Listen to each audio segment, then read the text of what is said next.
Alors, hello à tous, je suis avec Frédéric qui a écrit un bouquin, qui a coécrit un livre qui s'appelle Federer, un mythe contemporain que j'ai justifié. Hop là, on va pouvoir voir très rapidement à quel point Frédéric est fan de Roger puisque son fond d'écran en témoigne. Tu vas nous donner un peu l'envers du décor d'un tel projet. Ça m'intéresse de savoir comment vous avez fait. Est-ce que tu peux commencer par nous dire on va rentrer pied au plancher plutôt que de te présenter d'emblée. Est-ce que tu peux me dire ce qui a été la plus belle surprise en marge de ce livre? Et on enchaînera sur une deuxième question, le côté le plus difficile pour produire, pour venir à bout d'un tel projet. Donc déjà, on va commencer par la plus belle surprise en marge du bouquin. Si tu me dis que tu as tapé avec Roger grâce au bouquin, j'en écris un direct. J'aurais bien aimé. Déjà, merci beaucoup, Max, pour l'invitation et très content de partager et d'échanger un peu sur ce sujet. Ma plus belle surprise, j'aurais aimé pouvoir échanger quelques mots ou voir quelques balles avec Federer. Malheureusement, ça n'a pas été le cas. Non, je pense que la plus belle surprise de ce bouquin, c'est d'avoir, j'allais dire d'une certaine manière, avoir été au bout d'une passion à travers un livre. Et une passion qui était à deux, puisqu'il se trouve que mon co-auteur Charles Laroche est un fondu de Federer lui aussi. Et la plus belle surprise, c'est d'avoir pu constater qu'on était allé au bout d'un projet d'écriture, un bout d'un projet de livre sur un sujet de passion qui est Federer, et qu'on avait essayé, et je pense, j'espère, réussi à dire tout ce qu'on avait envie de dire sur lui. Euh, Après, la question, c'était le plus grand regret, c'est ça, ou la plus grande Pas le plus grand, difficulté? ouais, plus grande difficulté de venir à bout d'un tel projet. Ouais. Je pense que c'est pas, là pour le coup, c'est pas une difficulté propre au sujet en question, à savoir Federer, c'est plus une difficulté. Des livres disent souvent que on passe par des hauts et des bas. On passe donc pas aussi par des bas. Ça peut être plein de types de bas. Ça peut être de la démotivation. Ça peut être qu'on n'arrive plus à écrire, qu'on est en panne d'inspiration, qu'on se demande pourquoi on fait ça.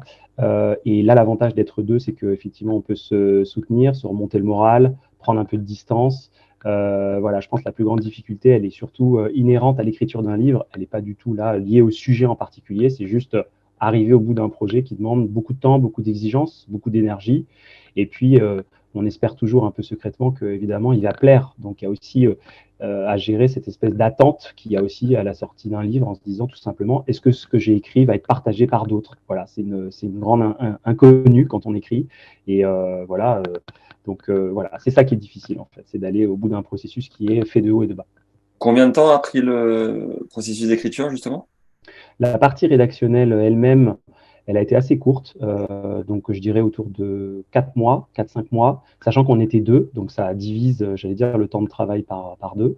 Mais évidemment, juste avant la phase d'écriture, il y a aussi la phase tout simplement de réflexion, de conception, de documentation, puisqu'il faut évidemment avant l'écriture d'un livre, se documenter, même si on connaissait déjà un certain nombre de choses, mais enfin, il faut quand même compléter par un certain nombre justement de lectures, de revisionnage de matchs, de vidéos, d'interviews, et la matière sur Federer est extrêmement riche, donc ça demande en fait un travail en amont de préparation qui est important pour évidemment pas dire de bêtises, et puis pour pouvoir aussi proposer des choses qu'on n'a pas forcément lues jusqu'à présent.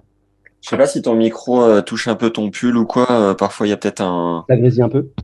ça grésille pas, mais peut-être que ça rebondit parfois, je sais pas. Ok, je vais Et essayer de donc, pas trop. mis bout à bout, porte à porte, avec ton pote Charles, tu vas Ouais. nous dire d'où c'est parti, mais la soirée, vous avez bu des coups et vous avez dit tiens, on va écrire un Alors, bouquin et la mise en rayon. Il y a eu combien de temps? entre j'allais te dire, la naissance de l'idée et le produit final, il y a eu, je dirais, allez, 9-10 mois. 9-10 mois à peu près. Ah ouais, en un an, c'était plié. Vous êtes efficace quand même, les gars. Ouais. Voilà. On est Est-ce deux, que, hein. ouais, vous êtes deux. Est-ce que Ouais. justement, tu peux en profiter pour nous dire euh, qui vous êtes un peu plus sur votre profil, te présenter ainsi que ton co-auteur et enchaîner sur comment est né le projet? Ouais, bien sûr. Donc, mon co-auteur Charles est comment dire, c'est un avocat de formation et aujourd'hui, il est spécialisé dans la prise de parole en public, toutes les questions qui tournent autour de l'éloquence, de l'art oratoire. Donc, c'est quelqu'un qui manie les mots avec beaucoup de brio à l'écrit comme à l'oral. Moi, j'ai un parcours de communicant. J'ai travaillé beaucoup dans la communication, également dans l'écriture aussi. Je travaille dans le secteur des médias. Et on a tous les deux une passion pour le tennis depuis longtemps, et notamment une passion pour Federer depuis longtemps. Il se trouve que moi-même, étant plus jeune, j'ai beaucoup joué dans les catégories jeunes, donc Benjamin, Poussin, minime. J'ai un peu décroché après parce que voilà, ça demande beaucoup de temps de faire des compétitions, comme tu sais. T'es de quelle ligue et t'es monté combien? Donc moi, je suis de la Ligue, j'ai beaucoup joué en Essonne, dans un club qui est à Massy, et je suis monté jusqu'à 5-6, voilà, ce qui est un niveau correct, sans être incroyable. Mais étant gamin, j'ai fait vraiment beaucoup de compètes, j'ai fait quelques championnats régionaux et même nationaux. Je pense qu'ils s'en souviennent pas, mais j'ai eu la chance d'avoir joué Paul-Henri Mathieu dans les catégories, alors je sais plus si c'était Poussin ou Benjamin, dans des championnats de France. J'ai joué aussi contre Nicolas Mahut à l'époque, donc évidemment j'avais perdu les deux fois, hein, cela va sans dire. Mais j'ai toujours suivi après leur parcours, parce qu'ils sont de ma catégorie d'âge, hein, ils sont de l'année 82, 1982. Et après, j'ai toujours suivi leur carrière avec beaucoup d'attention, voire ils étaient déjà très forts dans les catégories jeunes et ils ont poussé quand même jusqu'à des carrières professionnelles qui sont éminemment respectables. Et voilà, j'ai toujours gardé une petite passion attendrie pour ces deux joueurs. Alors, Paul-Henri Mathieu plutôt en simple et Nicolas Mahut plutôt en double, en tout cas par les résultats. Hein. Et, et c'est vrai que voilà, moi j'avais aussi une fibre tennis en tant que joueur, quoi. Ce que Charles n'a pas, je crois, en tout cas de manière beaucoup plus occasionnelle. Et donc sur la naissance du projet, elle est assez simple et finalement elle rejoint presque ce que tu disais tout à l'heure. C'était pas autour d'un verre, mais c'était autour d'un repas. Donc au cours de l'été 2020, on sortait d'une période de confinement et il allait y en avoir d'autres d'ailleurs après. Et donc, au détour d'un repas, Charles me dit, mais écoute, pourquoi on interroger, notamment par rapport à la pertinence. C'est-à-dire que, comme je te disais tout à l'heure, il y a beaucoup de livres qui ont été écrits sur Federer. Il y en a eu d'ailleurs entre le nôtre et aujourd'hui, il y en a eu beaucoup d'autres. Ouais. C'est vrai que Federer est une source d'inspiration pour les gens qui veulent écrire. Et la question qu'on s'est posée, c'est OK pour écrire quelque chose, mais quoi? Et qu'est-ce que ça va apporter de différent, de nouveau, de neuf par rapport à ce qui a déjà été écrit sur lui? Voilà, c'était ça notre obsession. Essayer de se dire, OK, c'est super d'écrire, mais il faut que ça apporte quelque chose d'autre. Et donc, assez vite, on s'est aussi, compte tenu des parcours dont j'ai parlé au départ, on s'est assez vite orienté sur un livre qui ne soit pas une biographie, puisque il y en a déjà beaucoup, qu'il y a des journalistes qui sont là pour ça et qui font ça bien mieux que nous. En revanche, on s'est dit, il manque peut-être aujourd'hui un essai qui permette de comprendre pourquoi on aime tant ce joueur. Mm. Pourquoi? Qu'est-ce qui fait qu'aujourd'hui il soit si populaire? Qu'est-ce qui fait qu'il y ait une Federer mania qui se soit installée et renforcée au cours des années? Et donc, on a essayé finalement presque de s'interroger sur la dimension extra-tennistique de Federer. C'est-à-dire, qu'est-ce qui fait qu'aujourd'hui, c'est plus qu'un joueur de tennis, voire beaucoup plus qu'un joueur de tennis. Et au cours de nos recherches, on s'est assez vite orienté sur cette notion de mythe qui nous semblait bien lui correspondre. Et donc, dans le livre, c'est ce qu'on essaie de montrer, c'est pourquoi et comment il coche toutes les cases d'une figure mythique. Donc ça, on en parle beaucoup dans le livre. La beauté, le sacré, l'universalité. Voilà, ce sont des thèmes qui sont propres au mythe et qui se retrouvent assez dans la figure de Federer. Voilà, on voulait proposer quelque chose de différent et c'est pour ça qu'on s'est orienté vers l'hypothèse d'un essai de réflexion sur qu'est-ce que c'est que cet athlète aujourd'hui, pourquoi cette popularité, qu'est-ce qu'il dit de nous, de notre rapport au sport, aux émotions, en tant que fan, parce qu'on assume complètement notre côté fan. Hein, ça, dans le livre, c'est clairement dit dès le départ. Voilà, c'est une interrogation sur un héros des temps modernes, d'une certaine manière. Et c'est ça qui nous a poussé à écrire ce livre. Tu sais combien d'ouvrages ont été parus sur Roger? Il y a un journaliste, je ne sais plus s'il est suisse ou allemand, il y a 1 an et demi, lui-même avait écrit un livre sur Federer et il en avait recensé une cinquantaine. Wow. Je pense qu'à l'heure où on se parle, on peut en ajouter entre 15 et 20. Depuis sa retraite, moi j'en ai vu passer plein depuis, alors soit sous forme de biographie à nouveau, soit sous forme de témoignages, soit sous forme de fiction.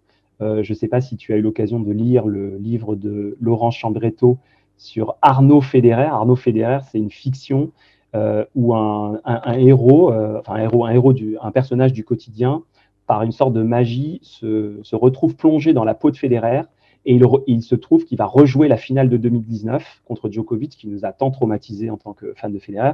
Et évidemment, l'issue de cette finale ne sera pas du tout la même que l'issue réelle de cette finale.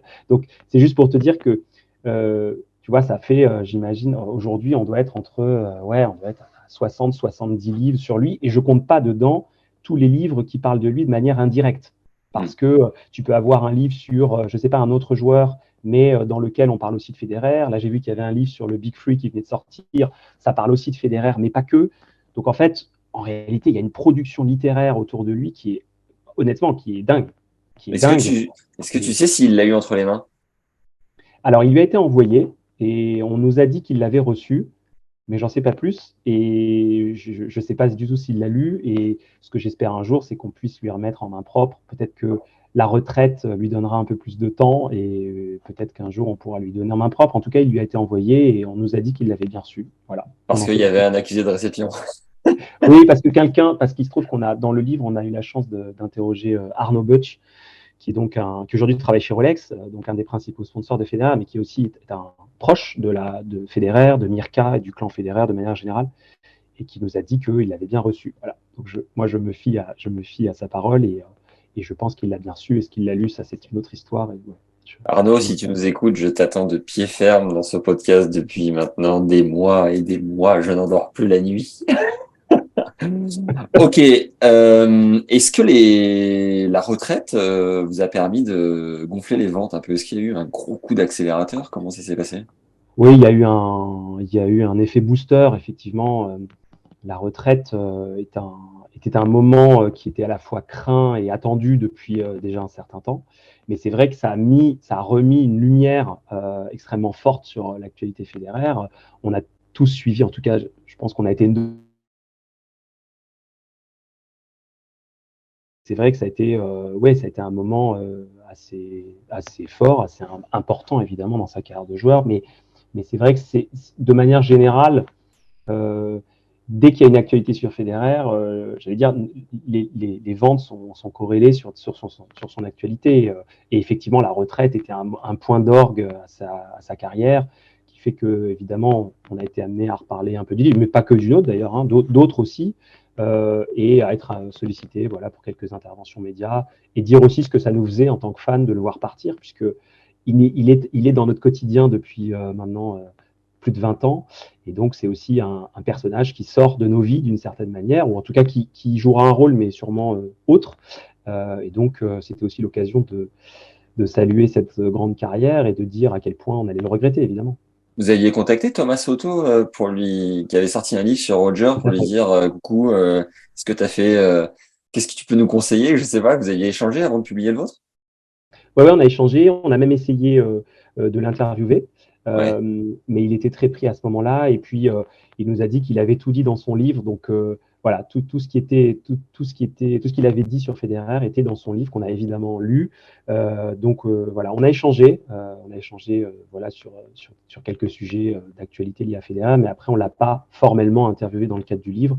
Mais on avait déjà, d'une certaine manière, tout ce qu'il fallait dans le site. D'accord. Alors moi, j'aimerais revenir sur la rédaction pure et puis le style autour de ça. Comme tu disais, vous avez construit donc un récit autour d'un mythe contemporain.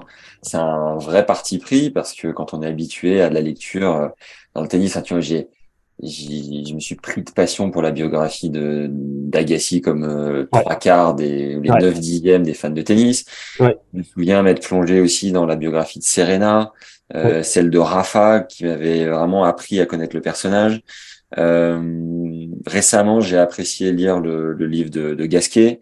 Oui, Euh, tout à fait. je t'avoue Excellent. avoir interviewé Gilles Simon, mais j'avais pas lu son livre avant, donc c'était un peu délicat. Bref, le vôtre, c'est un vrai parti pris on ouvre considérablement le spectre. Tout à fait.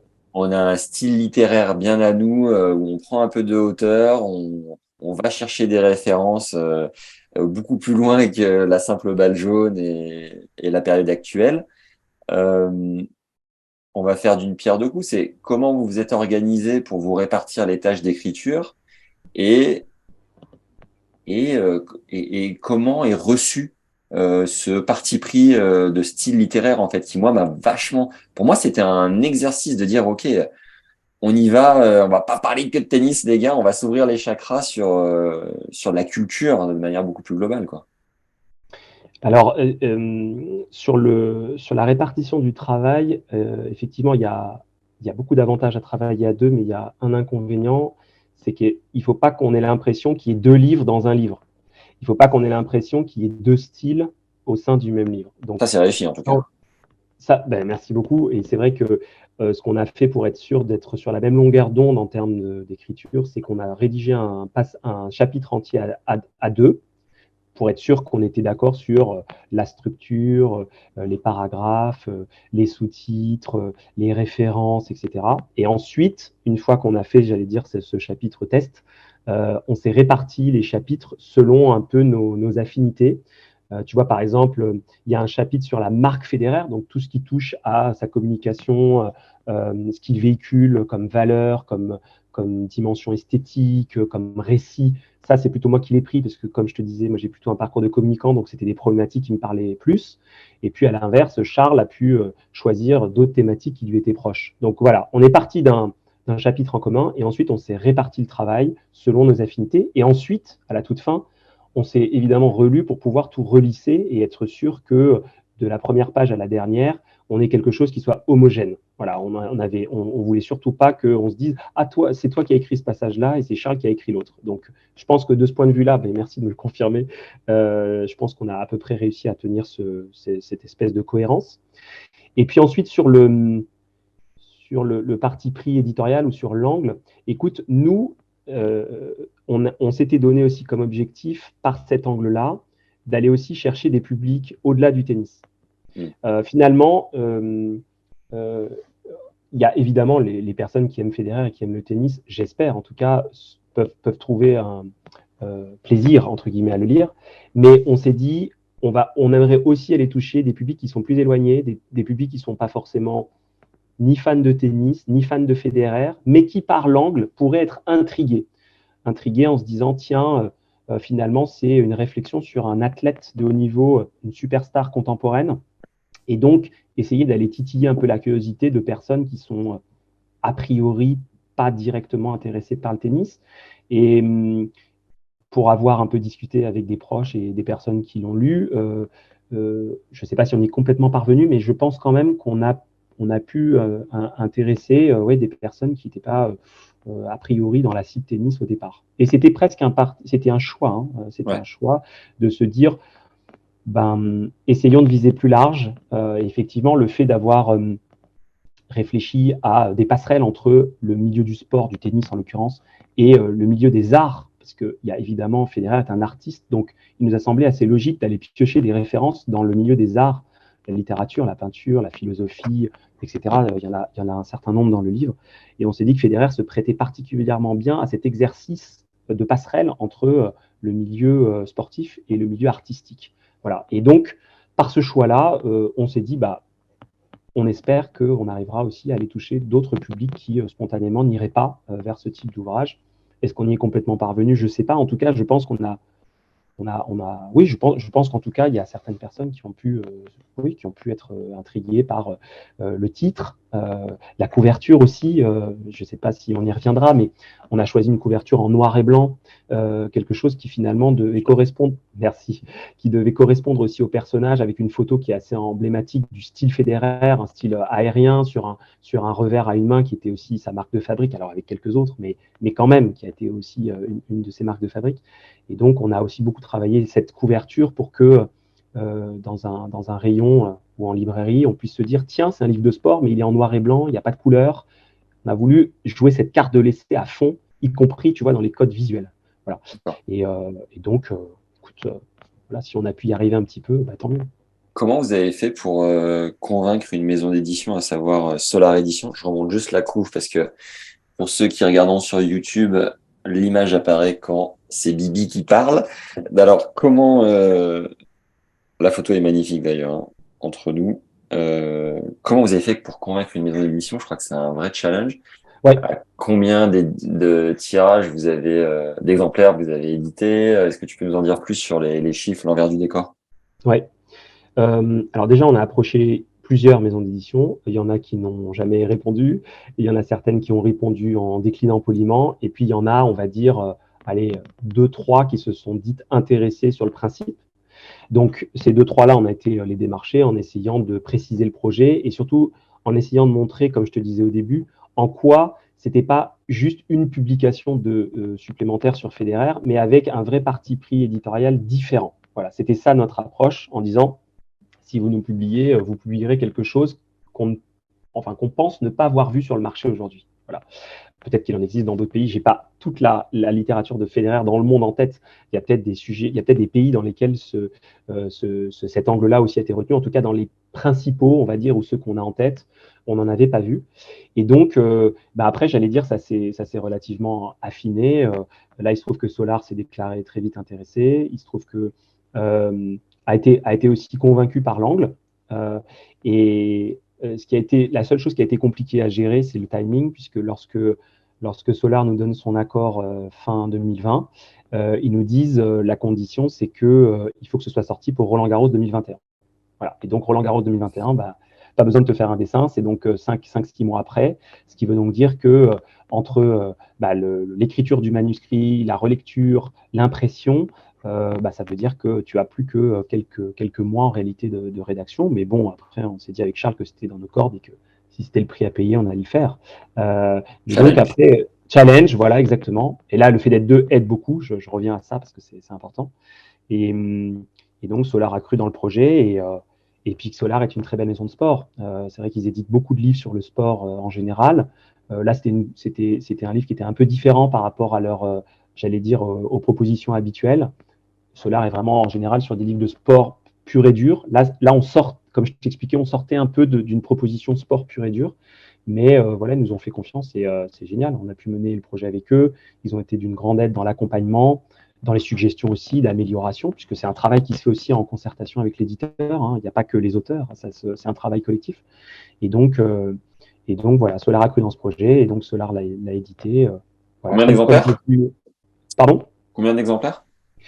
Donc on a Attends, ça coupe. Je sais pas si tu m'entends. exemplaires. Ouais, attends, ça a coupé?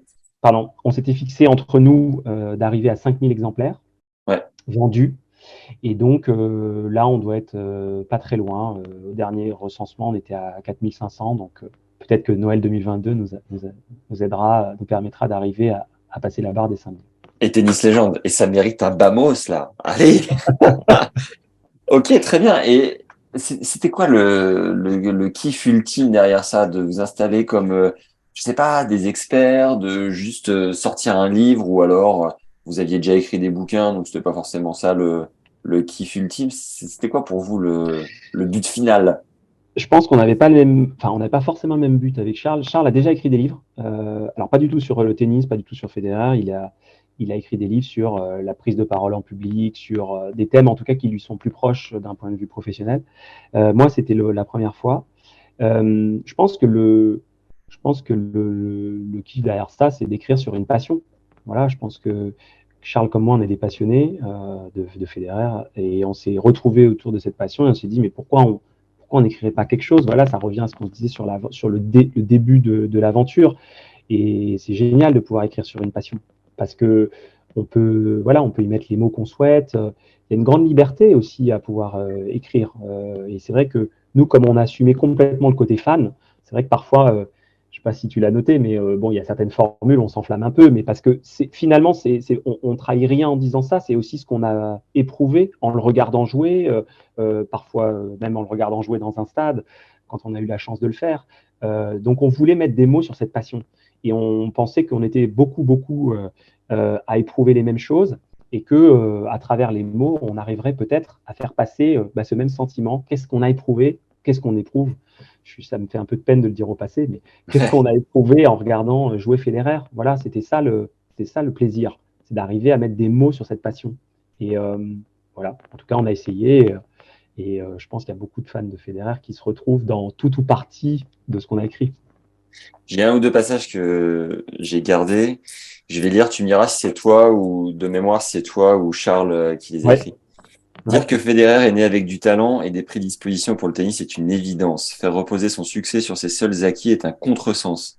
Les gens voient cet athlète gracieux qui flotte et pensent que cela arrive tout seul.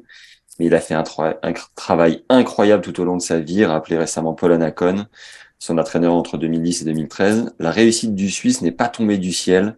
Elle est le fruit de milliers d'heures de travail acharné passées sur le court, dans la salle de muscu ou sur les pistes d'athlètes. Le dernier roman de l'écrivain suisse Olivier Chapuis, Balle-Neuve, aborde cette question fondamentale entre inné et acquis. Et Roger Federer, quelle est sa part d'inné et d'acquis dans sa réussite, dans cette conviction, dans cette force qui le pousse à s'entraîner comme un damné et à vaincre jusqu'à plus soif pour la gloire et la prospérité? Le scientifique industriel américain Thomas Edison avait coutume de dire que le génie, c'est 1% d'inspiration et 99% de transpiration. Quand même, quand bien même cette jauge serait remontée à 10 ou 20% dans le cas de Federer, l'essentiel resterait à développer et à conquérir. On ne naît pas champion, on le devient. Ouais. Qui des deux est le coupable? Et ben, tu vois, c'est que ça a tellement bien marché que je ne sais plus qui a écrit ce passage. Ah bah c'est bon signe. Donc c'est bon signe. Honnêtement, je serais incapable de te dire qui a écrit ce paragraphe en particulier.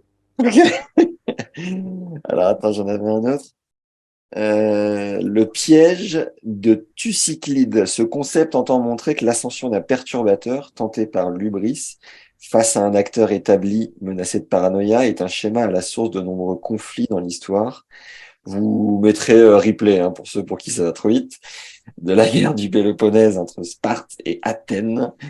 Tac, tac, tac. Ce piège de Thucyclide a souvent été convoqué pour proposer une grille de lecture aux grandes rivalités du sport. Ah non, non, non, là je l'ai corné juste pour la référence du film que j'avais pas regardé entre l'ami Borg et McEnroe. Ah, ok. Je, Ouais. je passe ce passage, je le couperai peut-être, on verra ou pas. Certains pensent que Roger Federer est la preuve de l'existence de Dieu. D'autres, comme le professeur de philosophie Raphaël Enthoven, estiment à l'inverse, et non sans malice, que Dieu est la preuve de l'existence de Federer. On ne saurait dire si Federer est divin au sens littéral, mais il y a quelque chose de surhumain ou d'inhumain chez lui.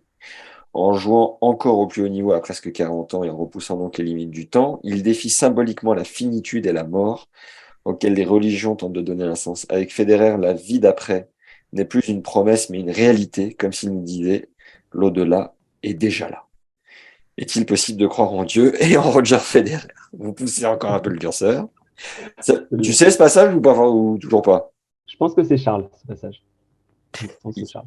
Il y a un tout petit, une petite référence que j'ai bien aimée, c'est la revanche du temps long, lorsque vous vous rappelez que Ouais. lorsque Roger a débuté sur le circuit le 7 juillet 98, la France est sur le point d'être sacrée championne du monde et Kylian Mbappé n'est pas encore né. Ça fait du bien de se le Et oui. figurer.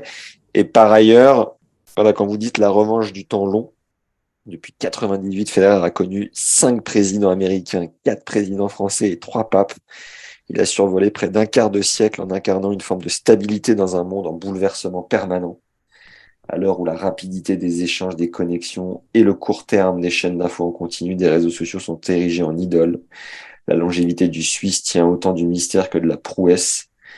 La journaliste Anne Lenoir, spécialiste des séries, vous comparez à Angela Merkel, qui est là depuis toujours. Ouais. Alors qui est Bref, partie finalement elle aussi. Euh, oui, finalement, ouais. Finalement, et je crois qu'on fait aussi une comparaison avec la reine, qui aussi, elle est partie, alors elle, malheureusement, pas en décédant, mais en tout cas, oui, on a fait une analogie avec des grandes figures historiques qui brillaient par leur longévité. Comment est-ce qu'on dure dans un monde où tout est jetable? Voilà, il y avait quelque chose de ça dans notre réflexion, et Federer est quand même un modèle de longévité, parce qu'il a quand même joué 25 ans sur le circuit pro, qu'il a joué plus de 1500 matchs, qu'il n'a jamais abandonné en cours de partie, c'est quand même un modèle de résistance physique exceptionnel. Exceptionnel. Et on voit d'ailleurs que c'est une tendance qui commence un peu à se généraliser. On voit qu'il y a des athlètes maintenant qui repoussent aussi les limites de l'âge. On le voit au tennis, Nadal, Djokovic sont toujours là, alors que bien malin, celui qui aurait pu dire que Nadal serait encore en activité à 36 ans avec toutes les blessures qu'on lui a connues. Mais c'est aussi le cas dans d'autres sports. Hein. On voit Zlatan au foot, Ronaldo, Brady dans football américain. C'est des personnes qui sont proches de la quarantaine ou qui l'ont dépassé. Et Federer a été un de ceux-là. Il a peut-être été même un précurseur de du fait que les limites du temps ont été repoussées. Mais pour ça, ça demande de penser sa carrière dans sa globalité, de se donner tous les moyens physiques, etc. C'est quelque chose qui se prépare de très tôt en réalité. Et quelques chiffres aussi pour les aficionados qui sont encore là et qui l'ont oublié. En 1500 matchs professionnels, il n'a jamais abandonné et déclaré forfait que 3 fois. Pourtant, on l'a vu à de nombreuses reprises mal en point à cause de son dos. Ouais. 2003 à Wim contre Lopez, 2016 à Wim toujours contre Raonic et 2017 à l'US contre Del Potro, sans oublier la mononucléose qu'il a contractée en 2008 et l'a affaibli pendant de longues semaines. L'endurance physique de Roger a rejailli sur la pérennité de ses performances sportives. Entre 2000 et 2016, il a participé à tous les tournois du Grand Chelem, soit 69 au total. De Wimbledon en 2004 à Roland en 2013, il a disputé 36 quarts de finale consécutifs. De Wimbledon 2005 à l'Open d'Australie 2008, il a joué 10 finales de Grand Chelem sans interruption. Ouais. Ouais, Dans leur podcast, c'est incroyable. De relire ça, ça remet l'église au centre du village, comme on dit. Dans leur podcast Game Federer, les journalistes sportifs américains Brian Clark et Vic Singh rappellent que le Suisse a enchaîné 24 finales victorieuses entre 2003 et 2005. On dirait presque ton palmarès, Fred. C'est un bonheur. Ces statistiques ébouriffiantes font partie des records que Federer pourrait conserver encore longtemps. À quoi sert encore une garantie quand le produit s'appelle RF? Yes, c'est bon ça. Ça laisse pantois. Voilà, je pense que ces stats disent tout de l'endurance, du modèle d'endurance qui a été Federer. Et voilà, je pense qu'il n'y a rien à ajouter. C'est, comme on le disait, c'est un quart de siècle d'excellence au plus haut niveau. Voilà. Et vas-y, je t'en prie.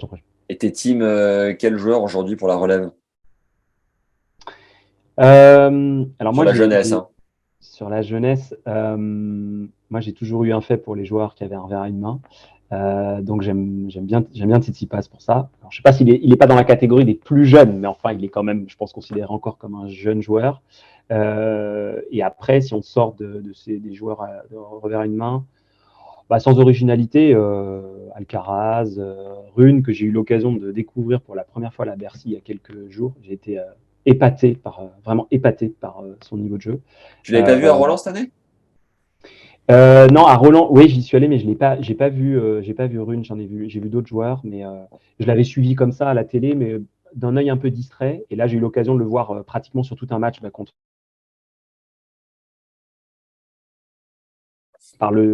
Surtout pour un joueur qu'on disait un peu immature, un peu bébé. Je trouve que là, enfin, en tout cas sur le match que j'ai vu, et d'ailleurs la fin du tournoi à Bercy, voilà, lui a donné raison. J'ai trouvé au contraire qu'il était d'une incroyable maturité. En fait, moi, c'est ça qui m'a frappé sur son match contre Alcaraz, c'est de voir à quel point il maîtrisait les événements, y compris d'un point de vue émotionnel, en fait. Et je m'attendais pas du tout ça de la part d'un joueur si jeune, et surtout qu'on n'avait pas décrit de cette manière-là. Voilà, donc ouais, bluffé. Et Timo Revers à une main, t'es plus Tsitsipas ou Shapovalov? Les deux. C'est vrai qu'un revers à une main sur un gaucher, c'est beau aussi. Incroyable. Ouais. Il y en a pas tant que ça. Ouais, c'est vrai. Ouais, non, c'est un bon point. Shapovalov, ouais, très très chouette aussi. Mais Tsitsipas, ouais, il y a un côté, il y a un côté très propre, très pur aussi dans le jeu. D'ailleurs, on en a fait parfois un des héritiers un peu spirituels de Federer. Alors, c'est une casquette qui est lourde à porter. Hein. Il y a eu Dimitrov aussi en son temps, enfin maintenant qui est plus si jeune que ça. Et c'est vrai que ouais, c'est un bel athlète. Il est beau avoir joué. Ouais, un petit faible pour les revers à une main, mais surtout qu'il y en a pas trop, quoi. Donc, il y en a pas beaucoup. En tout cas, au top niveau. Et c'est vrai que là, dans le top 10, top 20 aujourd'hui, tu t'en as voir quoi, un ou deux, pas plus. Donc ça reste une denrée rare, les revers à une main. Donc c'est vrai que c'est d'autant plus appréciable d'en voir encore quelques-uns. Quelle est la porte la plus improbable qui s'est ouverte grâce à ce livre? Ou la retombée, j'en sais rien, un passage médiatique quelque part, ou un truc improbable que tu as vécu grâce à ça? Improbable. Écoute, ouais, les passages ou les interventions médias sont très chouettes. C'est vrai qu'on en a eu, quand il y a eu des actualités fédéraires, donc on parlait de la retraite tout à l'heure, il y en a eu d'autres. On a pu être sollicité. C'est toujours sympa d'aller sur un plateau radio ou télé Chez quel pour. média, tu peux me dire? Écoute, on a été chez Europe 1, on a été chez CNews, on a été sur TV5 Monde, on a été aussi dans la presse, presse nationale, presse quotidienne aussi, Ouest France, on a été dans GQ.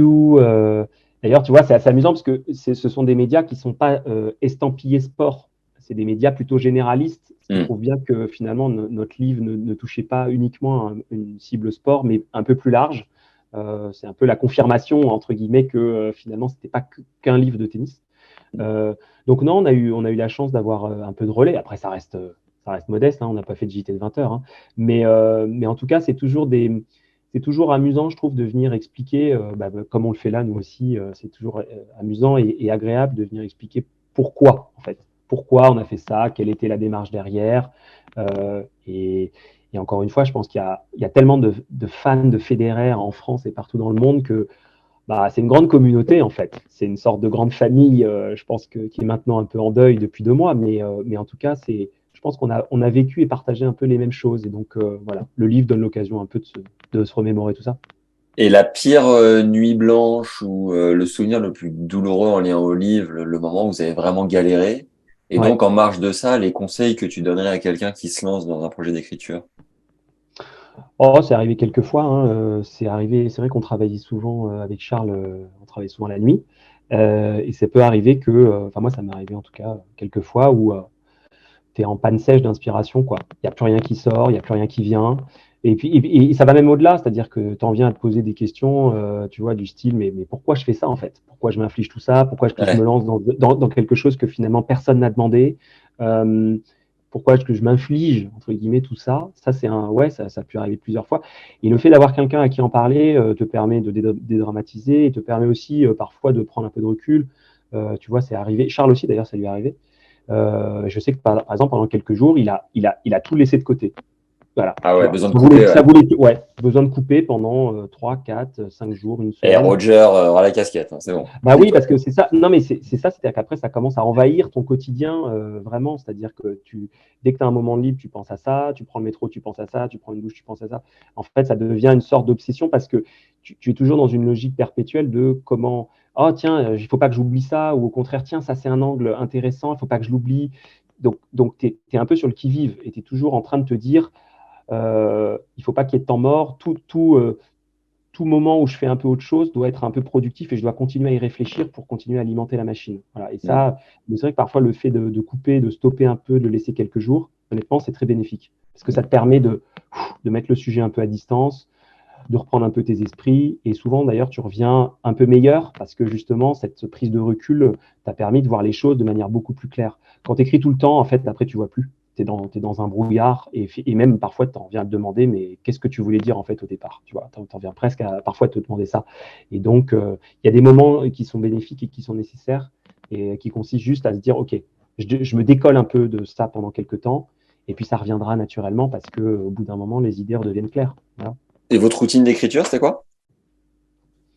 Notre outil d'écriture, c'était tout basiquement, on a pris notre ordi, on a ouvert un document Word et puis on a commencé comme ça. Voilà, très très simplement, vraiment sans aucun. En plus, nous, on n'avait pas de problématique de photos, d'illustrations, etc. Donc, tu vois, nous, c'est 180 pages de texte pur. Donc, on n'avait pas à se soucier, tu vois, de mise en page un peu compliquée avec des archives, des photos, des machins. C'était finalement assez simple. C'était juste de la rédaction pure et dure, tu vois. Donc, Et on n'avait pas besoin de plus.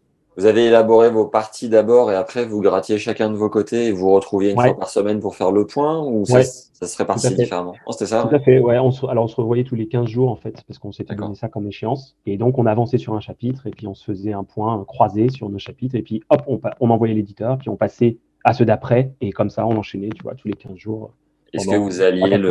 le plaisir, enfin le travail à l'agréable avec une bonne bouteille tous les 15 jours ou c'était focus, travail, travail, travail, nom de Non, Dieu? c'était assez studieux, et aussi parce que on a connu une autre période de confinement à ce moment-là, et donc, en Ouais, fait, on était aussi en partie bloqué chez nous. Donc, d'accord. finalement, non, c'était assez, c'était une ambiance assez studieuse, ce qui n'empêchait pas que peut s'appeler régulièrement, évidemment, mais ouais, c'était assez focus. Et puis, comme les délais étaient courts, on ne pouvait pas se permettre de déborder trop. Tu vois, il fallait quand même être assez rigoureux sur la production parce que c'est vrai que tu as l'impression que le calendrier tourne vite. Voilà, et que Ouais. l'échéance se rapproche vite. Donc, il fallait quand même produire. Donc, Et le jour où tu le vois en rayon, c'est quoi l'émotion? c'est chouette. La C'est tienne en tout chouette. cas. Ouais, ouais, c'est chouette. Euh, Déjà, tu te dis comment il est positionné par rapport aux autres. Est-ce qu'il est mis en avant? Est-ce qu'il est juste dans un rayon classique? Tu guettes les personnes qui éventuellement vont venir un peu regarder la couve. Ou, tu vois, t'es curieux aussi de savoir comment les autres vont réagir. Mais non, c'est chouette. C'est chouette à voir. Et puis, on a eu la chance de faire deux dédicaces en librairie. Ça, c'est très Ouais. chouette aussi, parce que ça te permet aussi d'échanger avec des gens qui l'ont lu ou qui veulent le lire. Et donc, c'est aussi prétexte à rencontrer des gens, parfois assez improbables. Et puis aussi de se remémorer des souvenirs. Enfin, c'est aussi ça. Federer, c'est une machine à souvenirs. Je veux dire, on a tous une ou des anecdotes de matchs à raconter sur lui. Alors, parfois les mêmes, et puis parfois pas les mêmes. Et c'est ça qui est sympa, c'est que voilà, il y a des fois, on a pu échanger avec des gens qui avaient lu, qui voulaient lire. C'est assez chouette comme expérience. Ouais. C'était un projet one shot comme ça dans le tennis ou il en appellera d'autres? À court terme, il n'en appellera pas d'autres. Et s'il en appelle un autre un jour, pas certain que ce soit dans le tennis. Là, Ok. c'était vraiment j'allais dire voilà, un one shot sur une passion commune qui est née un peu comme ça. Donc, honnêtement, aucune idée pour l'avenir, mais c'est pas du tout certain que ce soit à nouveau sur le tennis, si jamais ça Ça doit marche. voir le jour. Ouais. Bon, en tout cas, bravo pour cet accomplissement, Merci. ce Merci. projet que vous avez mené à bien. J'encourage les fans évidemment à se le procurer, voilà, et aux autres, à s'ouvrir les chakras comme j'ai pu le faire. J'ai appris plein de trucs. Alors, moi, très honnêtement, un peu déroutant sur Ouais. la lecture pure de. Ouais.